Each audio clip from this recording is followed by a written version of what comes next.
Recommended services: speech and language therapy, 2 weekly, 30 minutes in special location. Speech language therapy consult, 1 monthly, 30 minutes in special location. Occupational therapy, 1-on-1, 2 weekly, 30 minutes in special location. Occupational therapy consult, 1 monthly, 30 minutes in special location. Physical therapy, 1-on-1, 3 weekly, 30-minute in special location. Physical therapy consult, 1 monthly, 30 minutes in special location. Matthew's difficulty with articulation and fine and gross motor skills impacts his ability to communicate and interact effectively with his peers.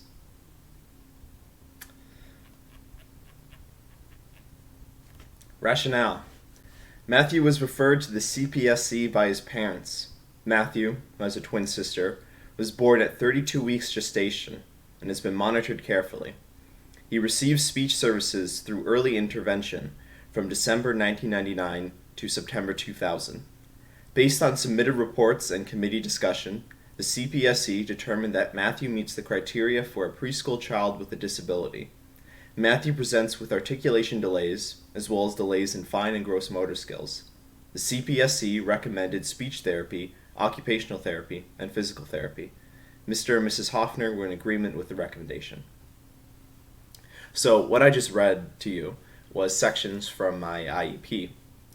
I had no idea that I had an IEP until just this weekend.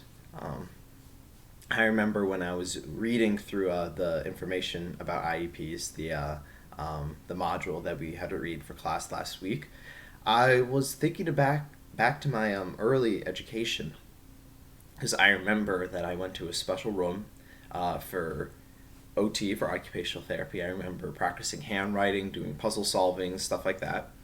I remember going to a special room to read out loud to a teacher. I remember doing that a few times. And I also remember going to the cafeteria when no one else is in it to do physical therapy, basically just playing around with exercise balls. That's pretty much all I remember.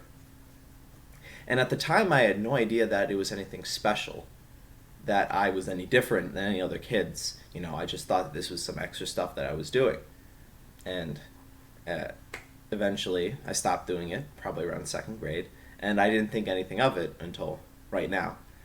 So my parents, they actually came up to Rochester this weekend, and I asked them, what was the deal with me getting this extra help in kindergarten and first grade? And they told me that I had an IEP. So 16 years later, I'm just now finding this out, which I think is, it was quite eye-opening, to be honest,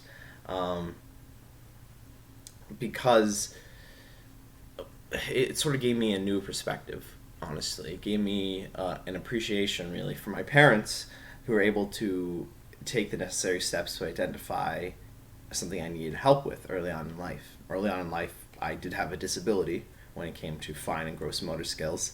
My mom always told me that I was always a bit clumsy, which I guess I still am. It manifested in my sister in different ways. She just got more flexible while I got more clumsy. But that sort of came as a result of my twin sister, and I being born prematurely, which gave us a condition known as low muscle tone, which led to my disability as a child. So I appreciate that my parents were able to identify that, and my sister and I, and were able to give us the appropriate tools that we needed to succeed later in life. Because I think just from the very fact that I didn't even know that I had a disability in my early childhood, I think speaks to the fact that the therapy that I was given helped me and was not a hindrance in my later education career, considering where I am at now. But that got me thinking about the kids that fall through the cracks, about the kids whose parents don't notice that they have a disability, or the parents who notice that their children are struggling in school but won't take the necessary steps because of the stigma that's involved with special education.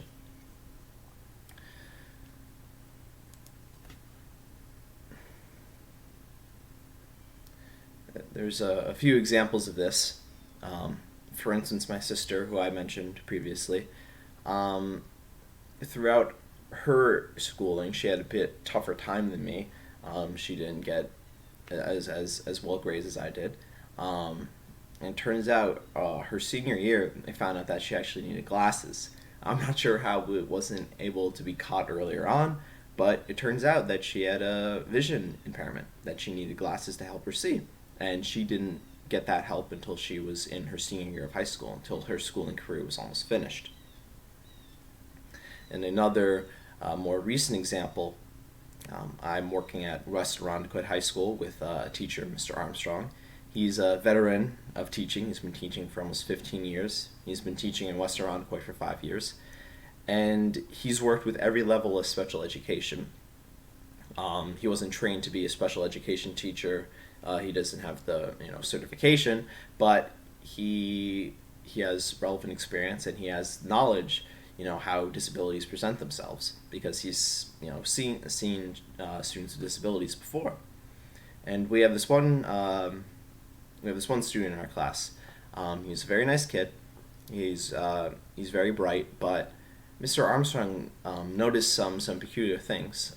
For instance, just yesterday we were doing an activity where we had these color-coded sheets that were presented in order, because we were doing a sort of a scavenger hunt activity where you answered all the questions on one sheet, then you went to another sheet, then you went to another sheet. So you could just do them in any order. They were structured in order.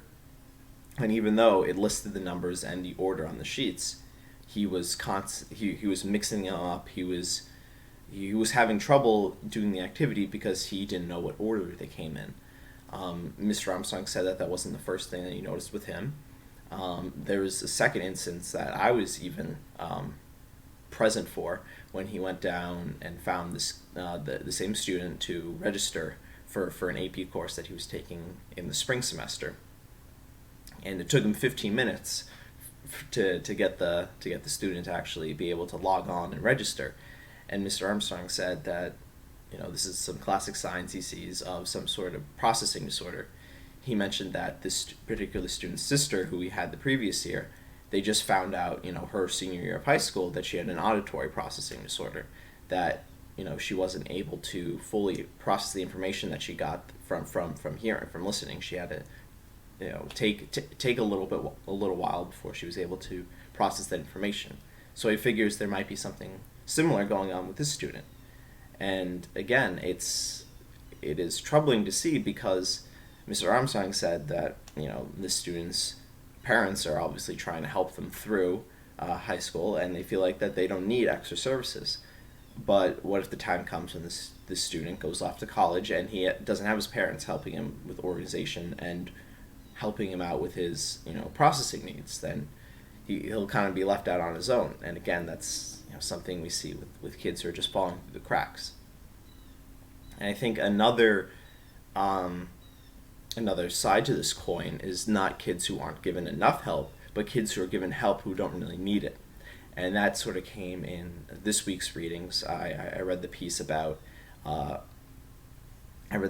Edith, and that I mentioned this in my discussion post, but it was very hard to read, because from the information I was given, it seemed that she did not have a disability, that she just didn't receive adequate instruction in language and instruction, and that because she didn't receive that instruction in her early years, she didn't have the necessary foundation to be able to build off that and to succeed later on in school, because of the lack of instruction. And because of this, she was seen as having a disability, the emotional disturbance disability, even though it doesn't seem like that she actually had that disability, that she was just placed in this program because that's what her teachers thought she had. And she ended up being in this program with students who actually did have disabilities, and she felt like she didn't belong there.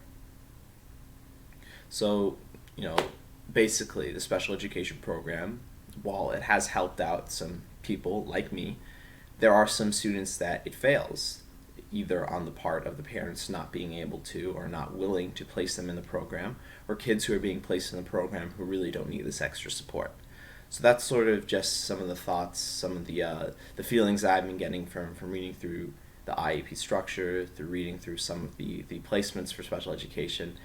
And luckily, I was able to even connect it back to my own experiences, which gave me a whole nother perspective on it as well.